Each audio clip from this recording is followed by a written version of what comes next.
기술 예측 2020이라는 책이 있습니다. 2020년이 되면 앞으로 우리의 일상생활에 어떤 변화가 일어날 것인가, 미래 예측에 관한 아주 흥미로운 이야기를 다루고 있습니다. 이 책에 의하면 2020년이 되면 몇 년 안 남았잖아요. 공상 영화에 나올 법한 아주 놀라운 일들이 우리의 일상생활에 이루어진다는 것입니다. 예를 들면 이제 인터넷으로 향수를 주문하면 향수 냄새가 전송까지 해주기 때문에 그 향수를 직접 맡으면서 자기의 취향에 맞는 향수를 골라서 주문하는 시대가 곧 온다는 거예요.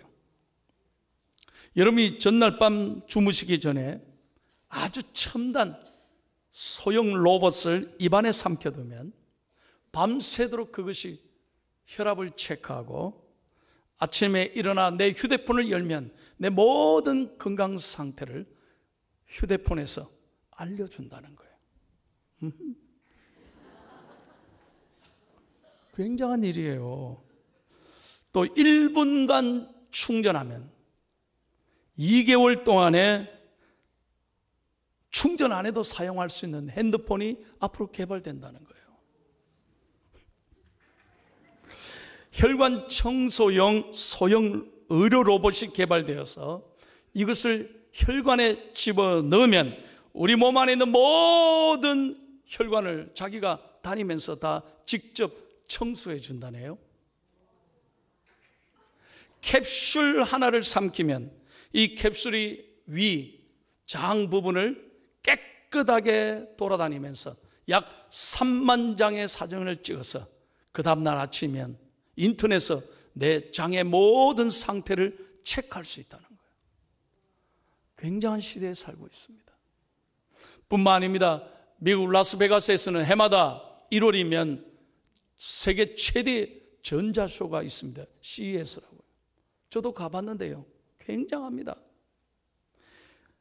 최근에 거기에서 가장 재미있는 것은, 관심을 끈 것은 이제 우리나라 TV가 스마트 TV가 개발되면서 굉장히 TV가 똑똑해졌다는 거예요.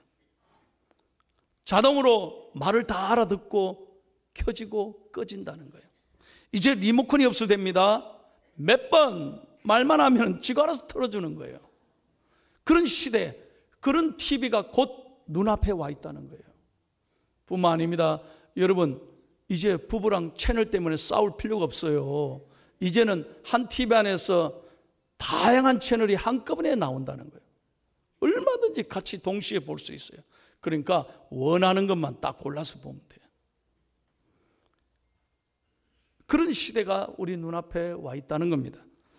그런가 하면 첨단 IT가 발전되면서 스마트카가 굉장한 발전을 지금 이루고 있습니다. 이제 자동차 내비게이션에 내가 어디로 가고 싶다 말만 하면 스스로 자동차가 운전해서 내 목적지까지 데려다 주는 게 곧 눈앞에 와 있다는 거예요. 뿐만 아닙니다. 운전할 때 졸음을 참기 위해서 막 때리고 막 꼬집고 할 필요 없어요. 이제는 자동차 스스로가 내 건강 상태를 쫙 조사해서 졸릴 법함 되면은 자동차가 경고음을 해준다는 거예요. 진짜 편안한 시대가 됐습니다. 점점 자동차와 첨단 IT 기술이 맞아 똑똑한 자동차가 개발되고 있다는 것이죠. 여러분 어떻습니까? 생각만 해도 놀랍잖아요. 이 세상은 급속도로 스피드하게 빠르게 그 문화가, 그 과학이, IT가 개발되고 있는 것입니다. 그러나 분명한 것은 아무리 과학이, 문명이 발달해도 결코 그것이 하나님보다 위대한 것이 아닙니다. 돈이 신이 될 수 없고 과학이 신이 될 수가 없는 것입니다. 참으로 아이러니컬한 것은 이토록 놀라운 과학의 발전을 가장 무서워하고 겁내고 두려워하는 사람은 시골에 사는 할머니가 아니라 정작 과학자 스스로가 두려워하고 있다는 거예요.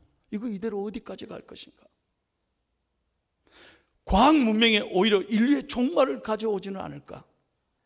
그들은 전전긍긍하며 두려워하고 있다는 것입니다. 이런 놀라운 과학 문명의 발달이 인간에게 악이 될런지 선이 될런지 아무도 예측할 수 없기 때문입니다. 그만큼 불안하고 예측 불가능한 시대에 우리가 살고 있습니다. 그러나 아무리 어려운 시대에 살고 있지만 분명한 변하지 않는 진리는 우리 하나님은 선하시고, 다시 한번 우리 하나님은 선하시고 우리를 아낌없이 끝까지 사랑하시는 하나님이란 사실입니다. 오늘 그 말씀이 본문의 핵심의 말씀입니다. 시편 124편은 이 분명한 진리를 노래하고 있습니다. 저는 이 말씀이 저에게 얼마나 위로가 되고 감격이 된지 몰라요. 다윗의 고백입니다. 다윗은 이렇게 말합니다. 하나님이 내 편이시라. 그래서 오늘 설교 제목이 하나님은 내 편이십니다. 한번 다 같이 크게 가슴 열고 따라할까요? 하나님은 내 편이십니다. 믿으시면 아멘. 사람이 아닙니다. 돈이 아닙니다. 권력이 아닙니다. 그것은 얼마 오래 가지 못합니다. 여러분, 사람이 내 편인 것 같지요? 조금 지나보세요. 사람 의지하면 다 무너집니다. 실망합니다. 낙심합니다. 영원히 오래 갈 것 같죠? 천만에요. 어제 저녁에 저희 어머니하고 오래간만에 이런저런 얘기를 했습니다. 어머니가 그러는 거예요. 선 목사 요즘 많이 바쁘지? 예. 요즘 주말 드라마 중에 아주 재미있는 게 나왔다는 거예요. 그럼 뭐가 재미있습니까? 어머니가 하니까 최수종이가 나온다네요. 내가 어머니한테 들었어요. 그래요 어머니. 그 뭔 드라마 제목이에요? 하나뿐인 내 편. 예. 드라마 제목이 하나뿐인 내 편이래요. 야, 제목이 좋아요. 그러나 어머니에게 그래서 어머니, 그 사람이 내 편이겠어요? 오래 못 가요. 하나님이 내 편이에요. 그러니까 우리 어머니가 아멘. 그렇습니다. 사람은 오래 가지 못해요. 오늘 다윗이 평생을 돌아보면서 이렇게 고백합니다. 하나님이 내 편이시다. 여러분 한번 지난날 돌아보십시오. 하나님의 은혜 아니에요. 하나님이 지켜주시지 않으면 어떻게 오늘 이 자리에 예배드리겠습니까?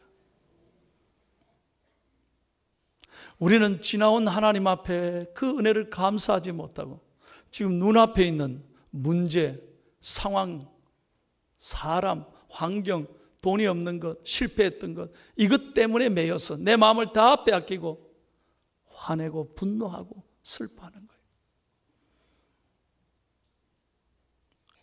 여러분 한번 생각해 보세요. 어제 누군가 많은 분들이 이 땅에서 돌아가시면서 단 하루만이라도 더 살았으면 그 하루를 우리가 살고 있는데 하나님 은혜로 건강하게 오늘도 이렇게 아름다운 주일날 교회 와서 예배 드리는데 우리가 왜 감사하지 못해? 돌아가신 이옥성 권사님 지난 주간만 해도 저한테 건강하게 오셨어요. 목사님 장례 기념주일날 우리 손자 와서 노래합니다. 예, 맞아요. 알고 있어요. 근데 그거 못 보고 가셨어요. 수요일날 권찰을 하는데 돌아가셨어요. 저를 기다리다가 눈을 감으셨어요. 여러분 우리 인생이요 한순간이에요. 한순간.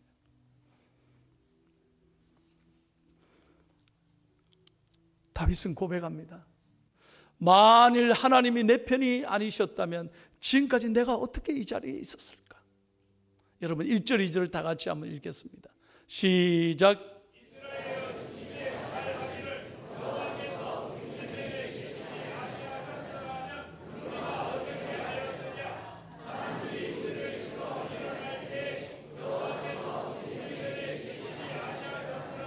아멘.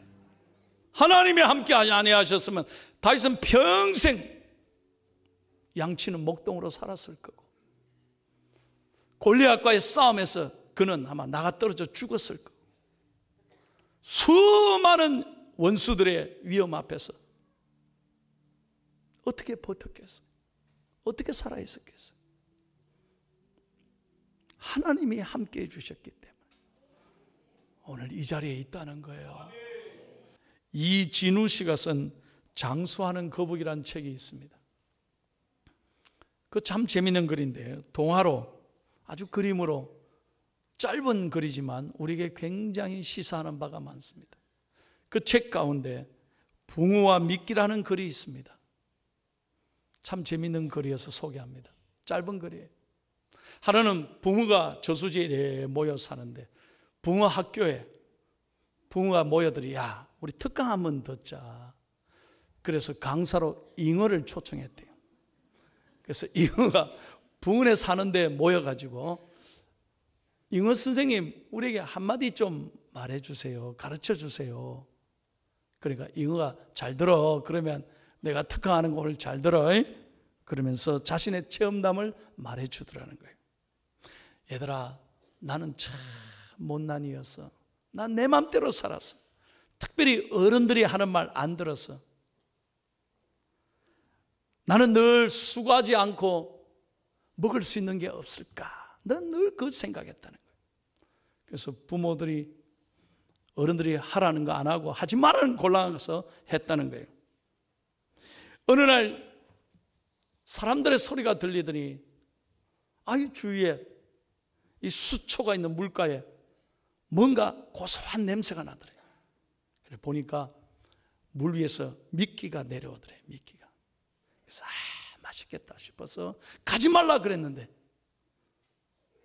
어른들의 말을 무시하고 그 미끼가 있는 대로 갔어. 미끼가 보자마자 자기는 이때다 싶어서 털썩 물었어. 그러더니 한순간에 몸이 쫙 올라가더니, 낚시 바늘에 이제 걸린 거예요. 쥐가 걸려 쫙 올라, 아이고 이거 죽었구나 싶어서 힘을 다해서 꼬리를 쳤더니 이 입안에 바늘이 찢어지면서 자기가 툭 떨어졌대. 살았다는 거예요. 안 잡히고. 그 순간에 다시 물에 떨어지면서 자기는 살게 되면서 깨달은 게 딱 두 가지래. 얘들아, 우리가 신의 은혜 속에 살고 있다는 거야. 이 물 떠나면 죽어. 지금까지 살고 있는 게 신의 은혜라는 거야. 두 번째, 수고하지 않고 먹을 수 있는 먹이를 조심하라는 거예요. 그 미끼가 죽음으로 몰고 가는 미끼라는 거예요. 썰렁했습니까? 여러분, 하나님의 은혜, 물고기가 물 떠나 살 수 없듯이 하나님의 은혜 없이는 살 수 없고,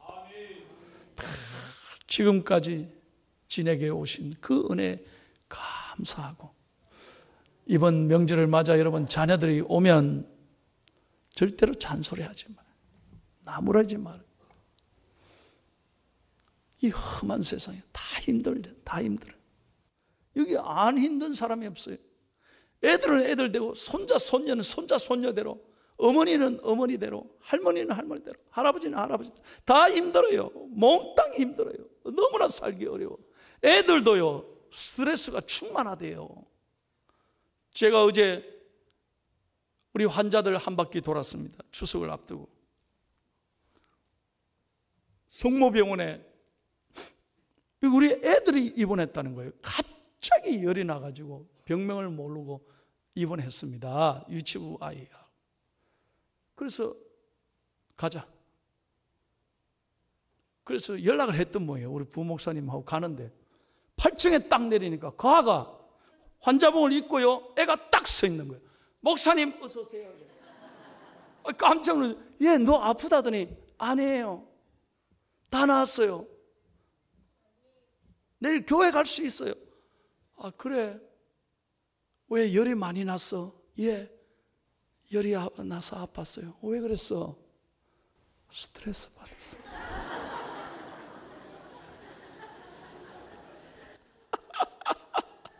7살짜리 애가 스트레스 받아.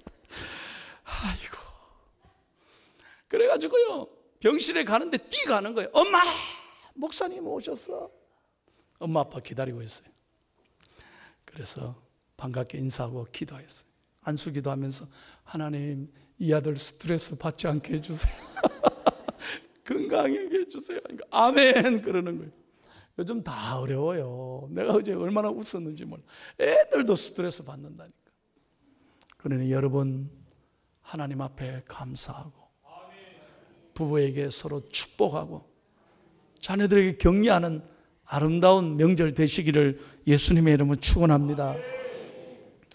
다윗이 지난날을 돌아보면서 두 가지, 하나님이 내 편이 되시면 어떤 축복이 우리에게 오는가, 오늘 본문에 말하는 거예요.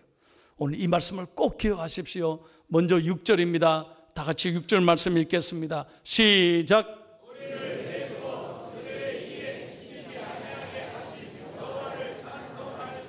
아멘. 여러분 보십시오. 절대 우리를 위험에 내주시는 하나님이 아닙니다. 반드시 우리를 위험에서 건져주시고 우리를 살려주시고 우리를 지켜주시는 하나님인 줄로 믿습니다. 나를 지키는 게 누구냐? 내가 지킬 수 있습니까? 절대로 내 자신이 내가 못 지켜요. 건강을 지킵니까? 아니에요. 하나님이 지키셔요. 여러분 잘 아는 대로 출애굽기 14장의 내용을 아시죠? 앞에는 홍해가, 뒤에는 애굽이 쳐들어왔습니다. 이스라엘 백성들이 그 출애굽에서 광야 땅을 지나가는데 이제 공격해 오니까 앞에는 홍해예요. 돌아서면 다 죽어요. 수많은 애국 군대들이 쳐들어와요. 이렇게 어려운 적이 없었어요. 꼼짝없이 죽게 됐어요. 어떻게 해야 할 바를 모르는 거예요. 그때 어떻게 했습니까? 모든 백성들은 원망하고 두려워했지만 차라리 애굽에서 죽이지, 이게 뭡니까 하나님? 모두가 하나님을 참 가슴 아프게 했지만 모세는 하나님 앞에 기도했어요. 그럴 때 하나님이 말씀하셨잖아요. 두려워 말라. 오늘날 너희를 위하여 행하시는 하나님의 구원을 보라. 그리고 두 손 들고 기도하고 그 손을 홍해에 내밀었을 때 하나님이 한 번도 해보지 않은, 한 번도 보지 않았던, 생각할 수도 없었던 기적을 하나님 베풀어 주셔서 세상에 홍해가 갈라져. 이 하나님이 저와 여러분의 살아계신 하나님인 줄로 믿습니다. 그러므로 여러분, 어떤 경우에도 하나님 말씀 붙잡고 기도하면 하나님이 도와주실 줄로 믿습니다. 고아의 아버지 조지 물러 목사님을 기억하시죠? 저는 이분의 책을 자주 읽습니다. 이분은 기도의 아버지였습니다. 내 생에 5만 번 기도의 응답이란 책은 세계적인 베스트셀러가 됐습니다. 그는 영국의 고아원을 세우고 돈이 있은 게 아니에요. 그저 죽어가는 아이들 보살피기 위하여 고아원을 세우고 그 고아원을 평생 돌봤습니다. 어느 날 12월 달인데요, 직원이 울먹거리면서 뛰어왔어요. 왜? 목사님이 어떻게 하죠? 날씨가 이렇게 추운데 보일러가 고장이 났다. 아이들이 다 얼어 죽게 생겼다. 목사님 이거 어떻게 하면 좋아요? 직원들이 울먹거리고 있습니다. 목사님 아무 말도 안 하고 성경책을 끼고 교회로 갔습니다. 그리고 하나님 앞에 두 손 들고 기도했습니다. 하나님, 이 날씨를 주장하는 분이 하나님 아닙니까? 하나님, 이대로 가면 우리 아이들 다 죽습니다. 하나님 살려주세요. 제발 날씨를 따뜻하게 해주셔서 보일러 고치는 동안에 만이라도 하나님 좀 따뜻하게 해주셔서 우리 아이들 하나님 좀 돌봐주세요. 눈물로 두 손 들고 기도하는 거예요. 어떻게 됐을까요? 여러분, 놀라운 것은 그 책에 보면 기적 같은 역사가 일어납니다. 하나님 앞에 기도했을 때 이상하리만큼 그 10월의 영국의 날씨에 따뜻한 동풍이 불어오는 거예요. 책 잘 보라니까요. 따뜻한 동풍이 불어서 그 한 주간엔요, 봄날같이 영국이 따뜻했다는 거예요. 한 명의 어린아이도 추위 때문에 고생하는 아픈 아이가 없도록 하나님이 돌봐주신 거예요. 놀라운 건 보일러 다 고치고 나니까 날씨가 추워지기 시작했다. 믿으시면 아멘 합시다. 다시 한번 믿으시면 아멘 합시다. 여러분, 아무리 설교를 들어도 설교 귀에 다 지나가고 말이죠. 진짜 되겠나? 되겠나? 하니까 기적이 안 일어나는 거예요. 기적은 기적을 믿고 바라는 사람에게 하나님은 역사하실 줄로 믿습니다. 제가 분명히 말씀드립니다. 신앙은 머리로 하는 게 아니에요. 따지고 계산하는 게 아니에요. 기도는 거창하게 문자를, 거창하게 문장을 만들어내는 게 아니에요. 누구 들으라고. 그런 게 기도가 아니에요. 기도를 복잡하게 하면 하나님은 복잡하게 하십니다. 여러분이 기도를 복잡하게 하면 복잡하게 이루어진다니까. 그러나 어린아이처럼 정말 하나님 믿고 하나님 의지하면 오늘도 하나님은 기도하시고 응답해 주실 줄로 믿습니다. 시편 50편 15절 다 같이요. 크게 읽습니다. 시작.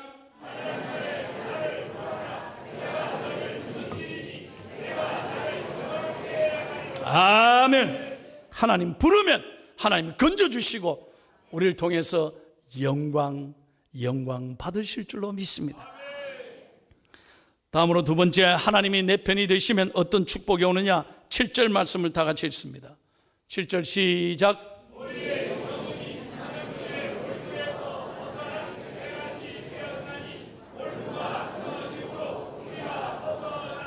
아멘. 보세요. 사냥꾼들은요, 군데군데 올무를 치고 덫을 깔아서 새들이, 짐승들이 다 걸리도록 하는 거예요. 마귀도 마찬가지예요. 순간순간 내 약점을 알고 귀신같이 나를 넘어지게 하는 거예요. 수많은 올무를 쳐서 나를 시험에 빠지게 만드는 거예요. 무너지면 안 됩니다. 정말 하나님을 의지하면 하나님이 내 편이 되어 주셔서 그 모든 올무를 제거해 주시고 승리할 수 있는 능력을 주실 줄로 믿습니다. 그러므로 우리가 해야 될 일이 뭐냐? 오직 하나님을 바라보는 것입니다. 다시 말씀드립니다. 문제를 바라보면, 사람을 바라보면, 지금 어려운 환경을 바라보면 절대로 못 이겨요. 여러분이 생각을 늘 사람만 생각하고 나를 힘들게 하는 그 문제만 묵상하고, 그러니 마음이 무너지고 잠이 잘 안 오고 불안한 거예요. 그러나 오늘 8절에 그 해답이 있어요. 8절 말씀 다 같이 읽고 마칩니다. 뭐라고 고백했습니까? 시작. 아멘. 나의 도움이 어디서 올꼬? 나의 도움은 천지를 지으신 여호와에게서로다. 오늘 이 시간 여러분 믿음의 눈을 열어 하나님을 바라보기를 바랍니다. 하나님을 바라보기를 바랍니다. 하나님을 바라보시고 하나님 앞에 기도할 때 하나님은 모든 환난을 명쾌하시고 여러분의 삶을 붙잡아 주시고 그럼 선하게 인도해 주실 줄로 믿습니다. 그러므로 이번 연휴를 보내면서 이 좋은 명절을 주신 하나님께 감사하고 불평하고 원망하지 마세요. 남에게 비교하지 말고, 그래서 잔소리하지 말고, 정말 우리 가족들이 손에 손을 잡고 예배하면서 하나님 찬양하고, 야 힘들지? 그래 수고한다. 우리 하나님 보자. 하나님 바라보자. 그래서 하나님 붙잡고 기도할 때 큰 위로를 주실 줄로 믿습니다. 하나님은 내 편이십니다. 사람은 왔다 갔다 하고 했던 말도 잊어버리고 나에게 아픔을 주고 실망을 주지만 하나님은 영원토록 내 편이